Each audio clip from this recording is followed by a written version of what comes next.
Hey, Sammy, Lizzie, take a look at this. I just planted some blueberries right there. I got one there. I got another blueberry plant right there. I just put it over here. We put it right next to the fence here so I could work it. You know how I do it.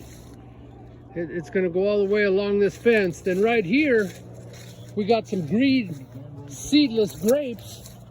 How about that, huh? There's some green seedless grapes right there. Then right here, these are also seedless grapes, but these are the purple ones. See the little purple ones? And we got another one right there. So this is gonna all be full of leaves. You know what they look like. And I'll just work them up and down. I might have to put a net on them though because of the birds. But it'll look really pretty from the house right there.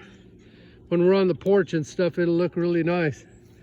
You know, because you're looking all the way out to the pasture here, down by the pond. The pond's down over there.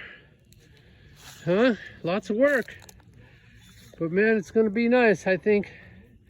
Gonna be beautiful. Have a great day. Come and visit. Have some grapes and blueberries. Love you guys.